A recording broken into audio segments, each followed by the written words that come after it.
Hey guys, welcome back to another episode of Tom Talks. Hopefully you're having a good week. It's hot here in the UK, annoyingly hot. I'm not looking forward to it. Sleeping has become a nightmare. But anyway, in today's episode, we're going to be answering this question submitted by Max. What is your funniest drunk story? Now, first of all, I'm not a big drinker. I did go sober for a year and a half, which absolutely demolished and destroyed my alcohol tolerance. So I was already a lightweight. It doesn't take me much at all to get drunk. It's brilliant. Cheap nights out and having fun. But I drink occasionally from time to time, but nothing crazy. I like to save the money. Can have a good time without drinking. But my funniest drunk story, I think it was after COVID. Well, it had to be after COVID because I was 18 during COVID.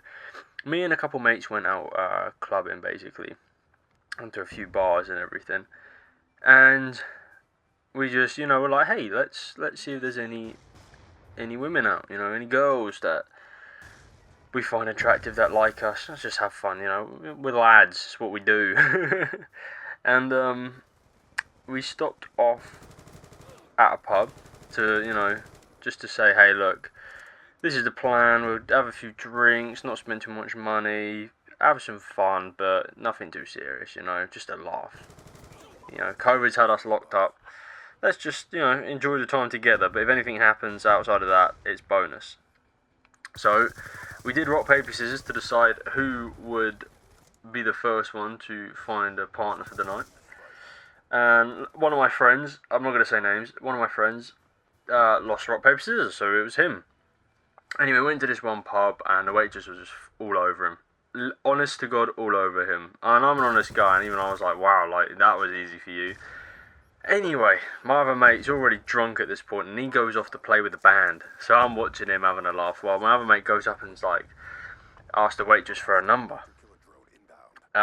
This waitress turns out to be, like, in her 30s, and has a boyfriend who's just sat down the other end of the pub, and tells us to fuck off. And we're like, well, shouldn't be flirty then, you hoe. We didn't say that to her, but she was all over my friend. I'll defend him to die there. So we were like, okay, we'll leave, cut my mate from the band, we'll abort mission and head to a club or something, And when my mate's like, oh, for God's sake. He's like, hey, look, it's not your fault, man. It's not your fault. She was super flirty, obviously looking for tips, money-wise, and she ain't getting any, because she a hoe. But anyway, I feel bad for her boyfriend.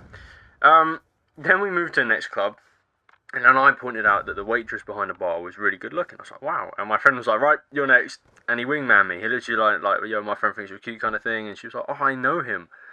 And I said, she came over to me, she's like, I know you, Tom. I'm like, huh? you know me? She's like, yeah, I got you on this social. I was like, oh, okay, sweet. She was like, so you want to meet up after work? I'm like, yeah, hell yeah. She's like, alright, be here about 2-3 o'clock at night when I finish. I'm like, done, boom. We're like, boom, we're all celebrating. Anyway, my mate's he was selling his house, I believe, or it was just before he was selling, and it was in the area where the clubs were. So he's like, look, let's just get set up back at the house, have a few drinks, invite some people over, good fun. And we're like, yeah, night's gone well. We, girls, get more friends, get more drunk, just a fun night, a good night. But that's where it goes wrong. We get to the house.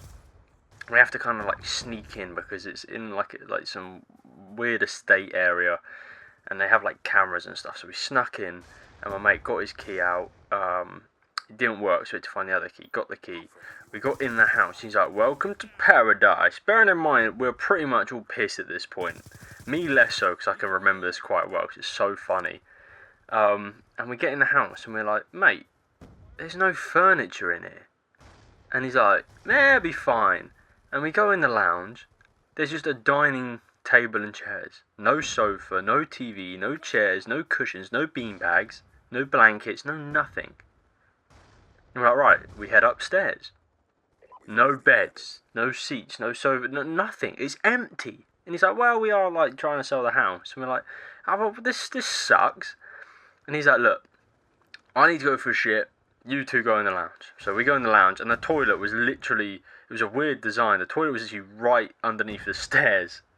Anyway, house is silent. Me and my mate having a laugh in the lounge. My mate goes for a shit. And we can hear everything, from the fart to the drop. And then panic sets in.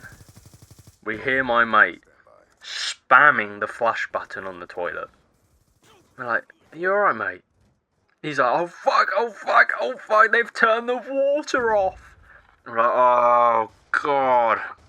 And he's left a big stinking shit at the bottom of the bowl. And we're all there just like, oh, we're wetting ourselves. We're like, oh, this can't be good. Like, fuck shit. So we're like, right, let's just get a tactical sleep. And then we'll go get everyone over once we have a sleep. For some reason, we decided to have a sleep.